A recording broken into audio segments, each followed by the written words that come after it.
The views, opinions, and advice expressed in this podcast are solely those of the guests and do not necessarily reflect the views and positions of Pattison Media or the sponsors of this program.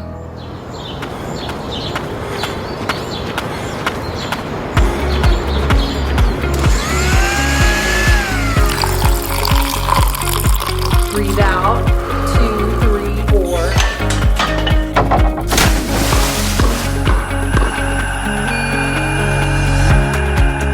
Wellness is conventional medicine is more of a reactive practice.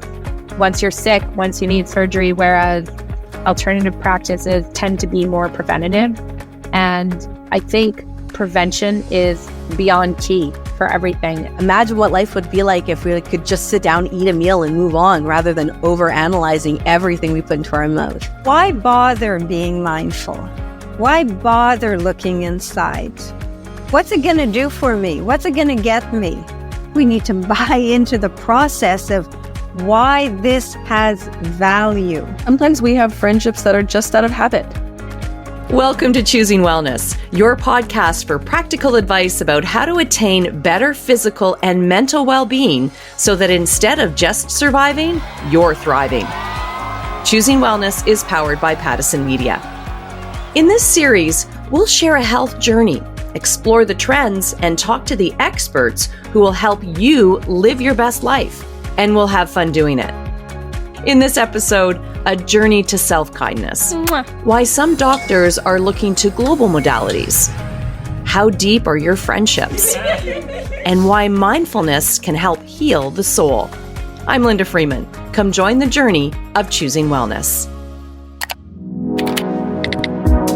How to choose wellness. Next fall, Kwantlen Polytechnic University will become the first in Canada to offer a bachelor's degree in traditional Chinese medicine, which includes acupuncture, herbology, and other branches. Chair of Program John Yang says the way the curriculum is designed will reassure prospective patients that so-called TCM is a viable branch of medicine. Global medicine is being taken more seriously by incorporating some of these modalities into conventional medicine.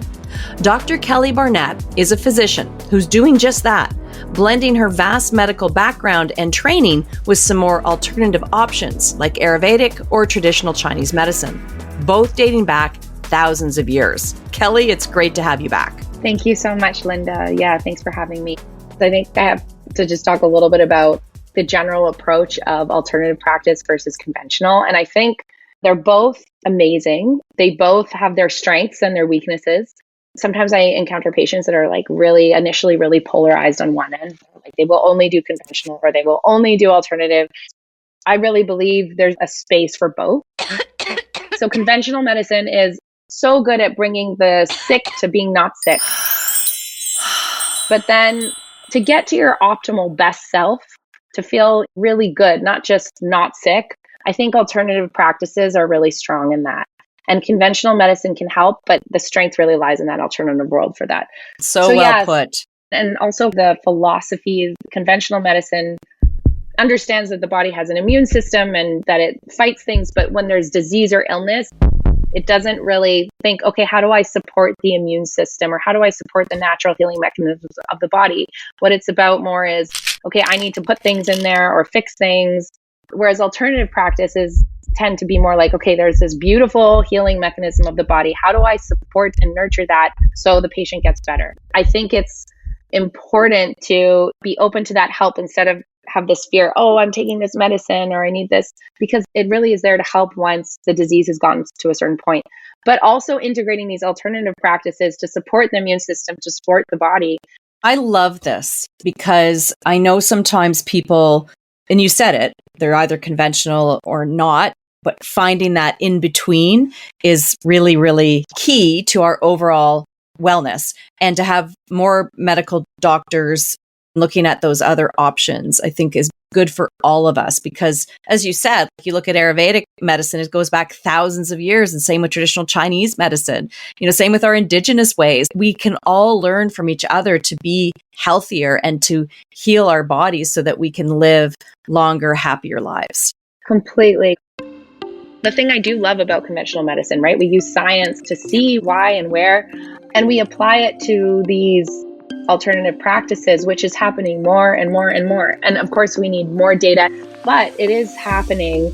And if we can find science to really hone in, wow, this alternative practice really helps with this, like, why wouldn't you go for that?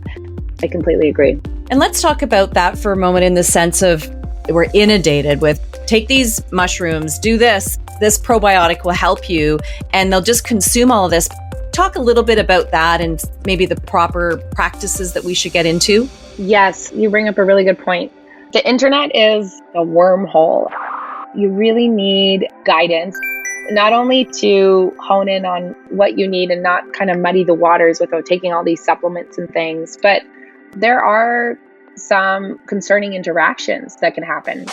It's really important to know what you're doing and what you're getting into, because if you do have a reaction, how can somebody help you? How can your physician help you if they don't know what you've been taking? So keeping that open dialogue with your physician, I think, is really important too. 100%. Always disclose what you're taking. And this is also needs to change, I think, from the culture of physicians.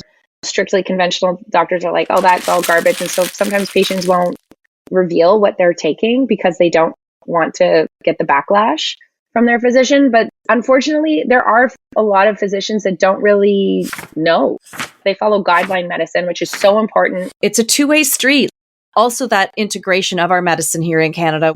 We need this overall health perspective because in Canada, especially, the strain on our medical system and getting enough doctors is critical right now. So we need to have all these other options, but we need them to work together. You're 100% right. Yeah, that's what I have always been in favor of. That's how I try and practice here. And I think that is the way to the light. And I think the piece that you said about having an open mind is such an important part for patients and doctors alike. Whether you're on a healing journey and you need to learn a lot of what's going on with your body and figure that out, there needs to be an open-mindedness there, and what is practiced out there and how do we integrate and do it safely, and having that open conversation with other practitioners, because that will lead to the best healing. It all works together and we need that harmony to have success moving forward. Completely. And I think conventional medicine is more of a reactive practice. Once you're sick, once you need surgery, whereas alternative practices tend to be more preventative. Prevention is beyond key for everything. And I think a lot of that also comes down to the mind-body modality, which conventional medicine is accepting more and more and more. You know, the mind and emotions and all of that play a huge part on our system. And the body and mind work together, and disease and healing are a result of both. For people listening, pay attention to your body when things don't feel right, when you know something's going on. Don't just say, oh, I'm a mom and I'm busy. I'm a shift worker, whatever. If it doesn't feel right, go talk to your doctor. Start having those conversations so that you can get ahead of things and live a longer, happier, healthier life. Completely. That's a very good message. And your intuition and your body, that knowing is quite strong and quite powerful. So definitely follow that. Kelly, thank you so much. It was really wonderful having you again here on Choosing Wellness. I think it's just really great to have this laid back, cool doctor who looks at all kinds of cool things to make people better, healthier, happier. Thank you so much, Linda, for having me. It was so lovely speaking with you. You can go to balancemedical.ca, or on Instagram, you can find Kelly at Kelly Barnett, MD 2024. Being real. A good percentage of us, me included, have struggled and do struggle with our body image. Getting control of how we see ourselves and love ourselves can have a huge impact on our wellness. This is Kelsey's story. This is Being Real. My name is Kelsey Ellis. I wouldn't necessarily say that I ever picked becoming a body positive coach. I think it happened organically. For myself personally and my journey, it's been an evolving experience. It's definitely not done. I've been now on both sides of the coin where I've been very, very small, very low body fat percentage. And I've also been where I'm currently at. And in both body sizes, there's been moments where I've had a joy and acceptance and really loved my body. And in both body sizes, there's been moments where I really had an internal battle of not feeling like I was enough, that I wanted to lose or I wanted to gain or I wanted more muscle. There's always going to be moments of joy and there's always going to be moments of despair within both of those. What really becomes problematic is, as a society, we really uphold and uplift and amplify thinness over body sizes that are larger. And that is not conducive to the majority of people that really exist. Trying to fit ourselves into a narrow window in this small box is always going to cause harm. I have been talking a lot lately with my therapist and just really understanding as kind of like a whole perspective on wellness in general and mental health. You cannot appreciate the good times without having understood and gone through those difficult times. We can't understand what joy is without having had experiencing pain. We can't know what happiness is without having experienced sadness. And so while I so eagerly want everything in my life to be positive, to be good, to never have any issues, I want to just skate through life like everything is happy. That's just not reality, right? And so it's when I've had to overcome difficulties, when I've had to be resilient, when I've had to go through moments of grief and I've come out the other side of it, that's when I actually feel like my fullest, most wholehearted self. And that's where I really feel like I can relate and understand. I like to think that our vulnerability is our superpower. It's what allows us to connect as human beings, because it's really hard to connect with somebody who we think is perfect. It's a human nature to kind of measure ourselves up against other people because we're worried about what they're thinking about us. And so I think when we are vulnerable and we're realistic, those barriers come down and it allows us to have deeper connection. I think it's so important in these times where we're constantly feeling like we're not enough. It's nice to have somebody in your corner that says like, you've got this. I've been through it too. And, I'm working on it as well. But if you can do it, I can do it. And if I can do it, you can do it. Thank you for sharing your story, Kelsey. Later on Choosing Wellness, Kelsey will talk about some of the key things that can help you be more body kind. And we'll hear from registered clinical counselor Claire Maisonneuve on inner happiness and joy. Life Unlocked. Let's focus on what we wear in general. It has a really big impact on how we think and act and on our confidence. How does the clothing we choose influence our mind and how we act? So I feel like it influences our mood enormously. So when you wake up in the morning, when you get dressed, it's kind of an act of self-love, self-care, like a form of self-care. Mm-hmm. And just that feeling you can tackle that task today and you are in control of yourself and of what you're wearing and the confidence, that alone is a big confidence booster and just gets your mood up. I will admit, I love fashion. I always have, and I always will. I've noticed that wearing clothes I love makes me feel better, and it's been proven.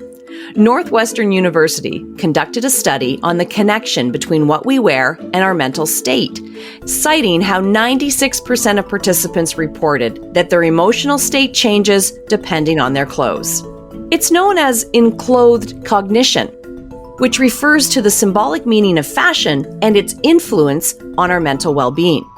For instance, wearing a suit to work can boost productivity and performance based on the association with intelligence. The colors one chooses to wear can also impact mood. Cheerful or bright colors have been known to boost energy, while darker colors tend to create a low-stress, relaxed feel. You may have heard of the red effect. It's quite a well-known study in which two athletic teams, one wearing red and the other wearing a more neutral color, compete. Over and over, the study results showed that the team wearing red performed better. The conclusion included the idea that colors inspire emotions.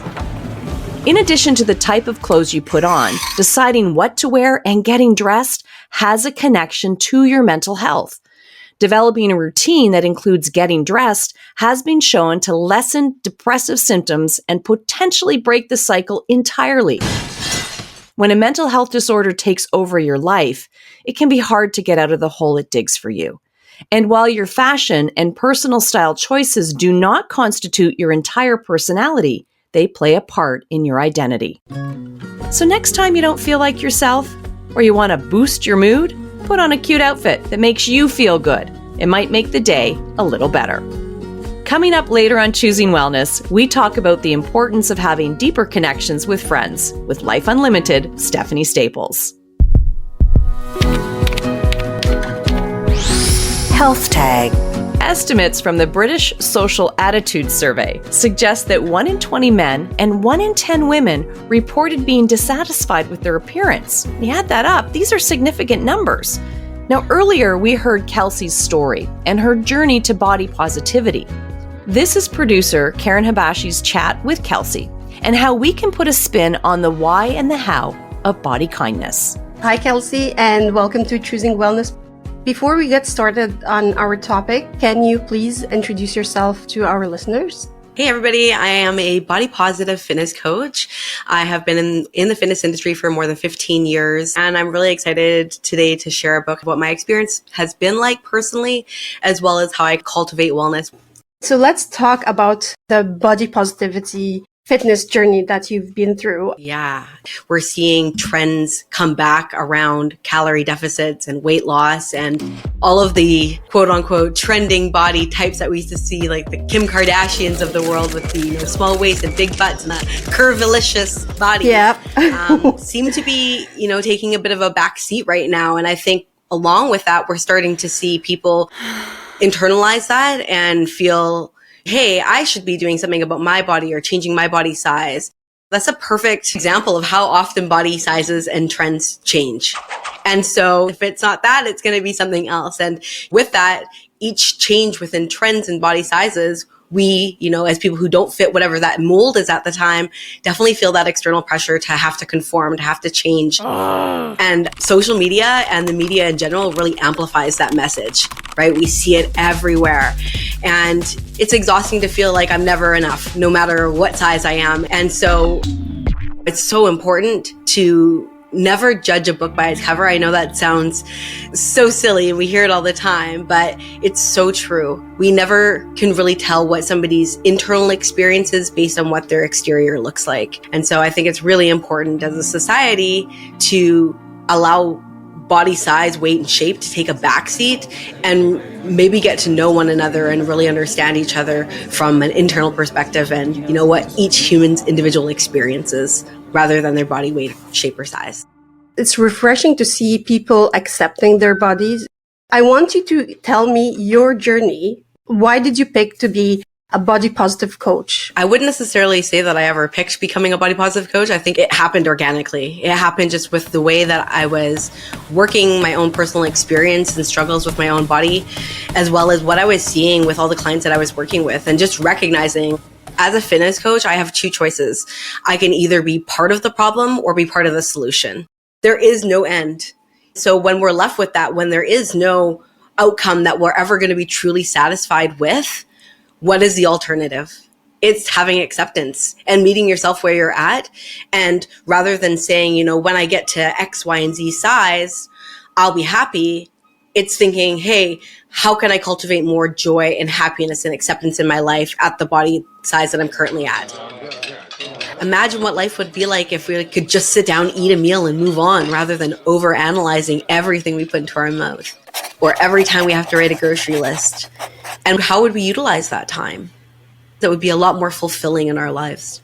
We know what's unhealthy, but saying eating too much carbs is bad for you, eating too much of this is bad for you. I think media is sending messages a lot that sometimes influences our grocery list. You nailed it. And it's just like I mentioned before about the trends with body shapes. Food goes through the same trends where low carb is in and high protein is out. And now high protein is in and low carb is out. And it's just like this always evolving repackaging of the same thing, the same BS. And it's exhausting. And I think we don't realize that the negative impacts that has on how we feel about our body and our shape and our size and what we consume impacts every aspect of our life. It impacts our work. It impacts our relationships with others and with ourselves. So as people, we have to really realize, okay, there are so many things that I should be doing, but what works best for me? Because it's such a personalized experience. And I think, health and wellness sometimes is so generalized, but every person's experience, depending on their constitution of their body, their digestion, their cultural background, right? So what may feel good for one person in the way that they eat is not necessarily going to feel good for someone else. We want it to just be this simple, quick fix of like, okay, if I just do these 3 things on my checklist, I'm going to be healthy. But that's not the way health and wellness works. The commercialization of everything, that wellness becomes trendy. And you see a lot of people on social media doing their own idea of wellness, and sometimes the message is very harmful. Practicing more body kindness, and really more so these days, more body liberation and a more neutral approach to my body as opposed to body positivity. So, anybody listening out there, if you're wanting to cultivate more body kindness for yourself, it starts with having empathy for other people. I love the term body kindness because it includes everything. You have to be kind to your mind. You have to be kind to your body. It's a very inclusive term. I love it. Yeah, definitely. And it's not always the case. And understanding that there's going to be moments where, of course, I don't experience body kindness and I don't like my body and I feel dissatisfied with the way I look or my outfit, whatever that might be. But I know that it doesn't take away from who I am. And I really want to remind people that often the way that we see ourselves and the way that we feel about ourselves is a reflection of how we're feeling in life in general. Your self-worth is not determined from anything external. It's who you are as a person, your integrity, the type of friend that you are, the accolades that you've had to work for and achieve in your life, how you show up for people who are less fortunate, how you give back. There's little things that we do each day. I would recommend to people to create kind of like their self-care list. Even if you've been doing something the same way for 20 years, you can create a new pathway. You can create a new habit. But it takes time. It takes that first change. What you said, it opened something in my mind. I was like, oh my God, how I never thought about that. It's really right. You just maybe one time only try something new. You're doing it twice. You're doing it 5 times. By time, you're going to see progress. When you become aware, it's like, oh no, once you know better, you have to do better. Yes, so that's one. That's true. Creating awareness. And then the second part is, okay, now that I'm aware, what alternative actions can I take that are different from my normal path? And that opens up in the whole world to other solutions. Possibility, yeah. Other possibilities. I do know a lot of people who are afraid to try because if it works, it means a lot of things in their lives and dynamics are gonna change. Yeah. You launched your own app also to help more people. Talk to me about that. Yeah, so I launched the Healthy with Kelsey app in February, and I created the app because I really wanted a place for people to exercise and move their body that was free of like any diet talk, where the focus was really just on their joy of movement and allowing them a space to be able to meet themselves where they're at. Before ending our discussion, is there anything else you want to leave our listeners with? Just start. Start where you are, where your feet are today, whether you used to run marathons and now you can't run a kilometer. Walk, crawl, roll. Know that if you don't take action today and you don't do anything, nothing is going to change. Mm-hmm. What's going to motivate you is taking action and then seeing how that action plays out. One day at a time. Yeah. Thank you so much, Kelsey. You can find Kelsey on Instagram.com/healthy_with_Kelsey. Later on Choosing Wellness, how and why we need to look inside for happiness.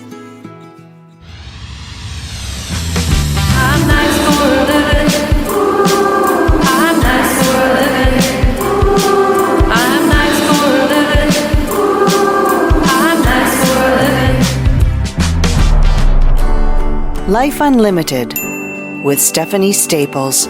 We're back with Stephanie Staples, our amazing nurse turned motivational speaker who's changing lives. Steph, how are you? Linda.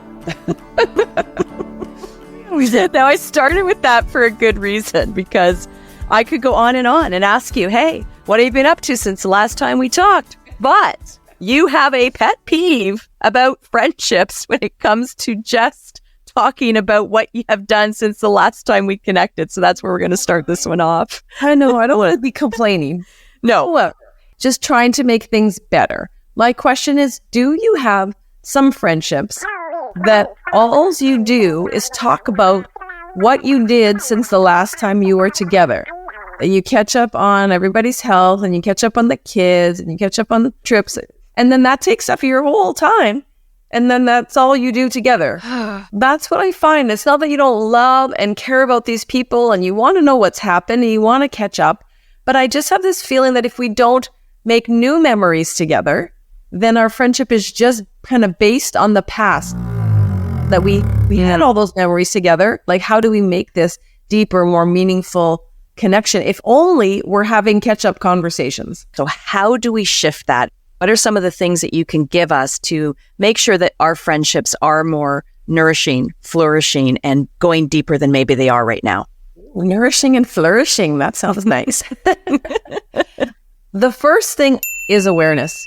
That realization that, oh, yeah, that kind of sounds familiar. I think that is what we have kind of been doing, like not done anything to create new memories. It's like, oh, yeah, can I take it a little deeper? Yeah. So the awareness that, oh, I've noticed this. And then the conversation with your friend, like, hey, would you like to do this? And then maybe some brainstorming around that.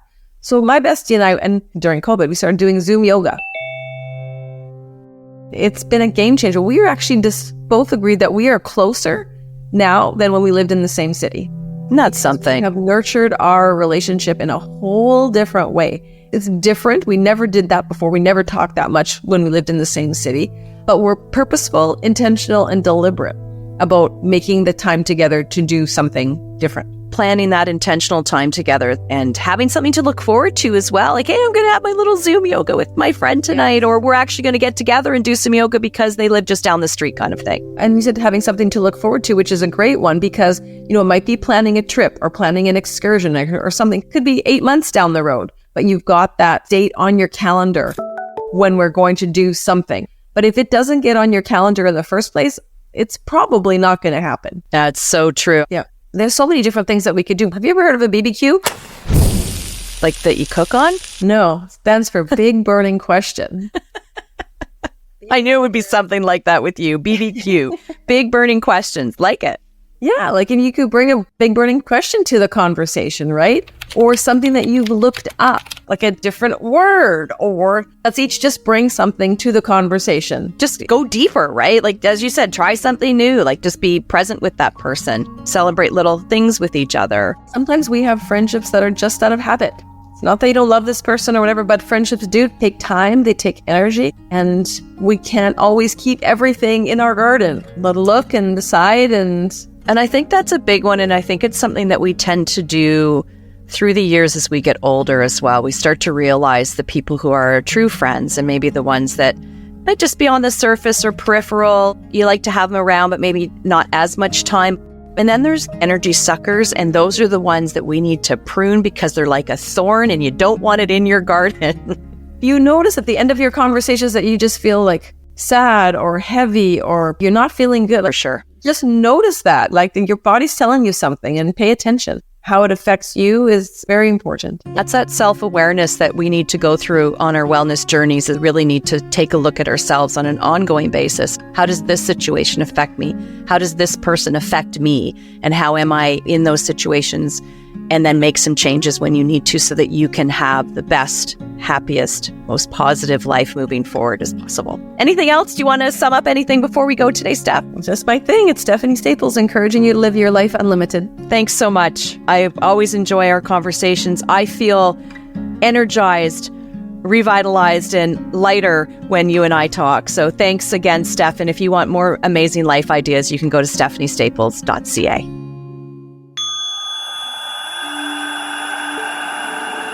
Mindfulness moment. How do we find inner happiness and peace? Why should we even bother? For answers, we turn to Claire Maisonneuve, a registered clinical counselor with Alpine Counseling Clinic in Vancouver. Why bother being mindful? Why bother looking inside? What's it going to do for me? What's it going to get me?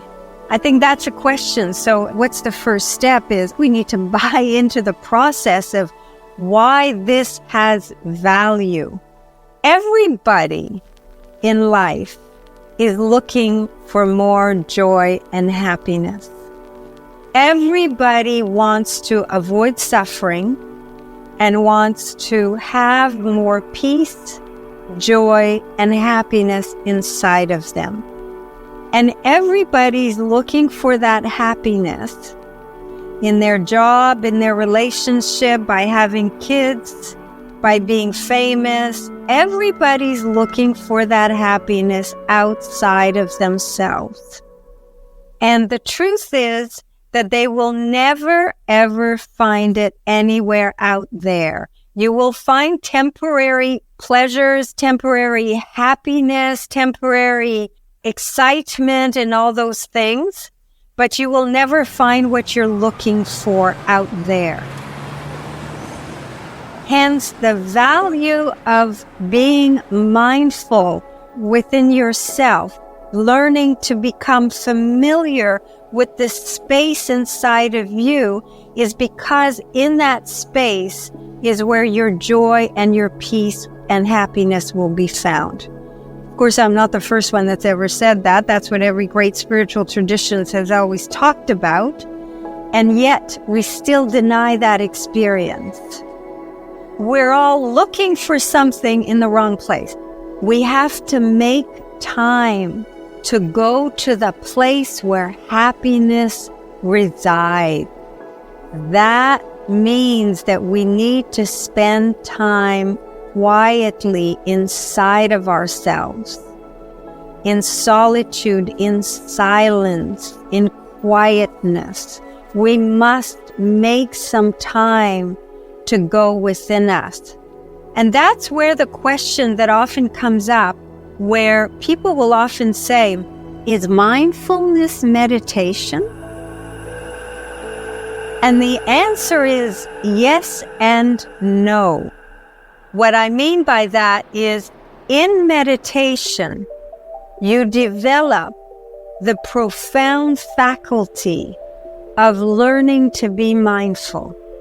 In meditation, you train your mind to keep coming back into the present moment and be aware of what is right here, right now. That is the purpose of meditation.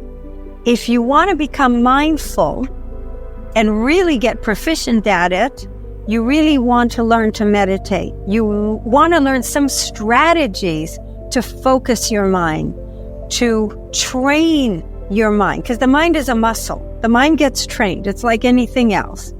But most of us are not only untrained in being mindful, but we are trained in being scattered with everything that's going on around us, having to pay attention to both our phone, our computer, and driving at the same time. We are trained to become ADD and ADHD. We are trained to have an over-anxious mind and brain. So we have to train our brain to learn to live in the present moment. And this, by the way, is the most important strategy to overcome ADD and ADHD, to learn to meditate, to learn to focus your mind. You can absolutely do that. In meditation, you're learning to become mindful, so that the more you meditate, the easier it is for you to become self-aware and mindful in day-to-day activities. But you don't need to meditate to be mindful. It's a conscious choice. So it's just a habit. You could put reminders, little bells or reminders on your phone or whatever, to help you become mindful and come back to the present moment and ask yourself, what am I thinking about right now? What am I feeling inside of me? How am I sitting inside of me? So how do we find that joy inside of us? We have to go to the place where joy resides. We have to learn to spend some time in silence, because joy is there when we quiet the mind. Peace is there when we quiet the mind. It truly is. But nobody wants to do it. Everybody just wants a quick fix. Just do something so I feel better inside. Nobody wants to make the effort. 15 minutes a day of deep, concentrated meditation can completely, radically change your life. Thanks, Claire. Next time, Claire talks about how to begin to work a meditation practice into your life. You can find Claire at anxietyandstressrelief.com. Life is challenging, and choosing wellness in our daily lives may seem like adding to the already long to-do list. But together, we can make it easier. Join us on the next Choosing Wellness as we look at inflammation and autoimmune issues, and we will continue our journey into mindfulness. I'm Linda Freeman. Let's connect again soon, as together we take the journey of choosing wellness. You've been listening to Choosing Wellness, an initiative powered by Pattison Media, designed to inspire and motivate a healthy life. For more information on this program, go to everythinglifestyle.ca. Another Everything Podcast production. Visit everythingpodcast.com, a division of Pattison Media. Subscribe wherever you get your podcast.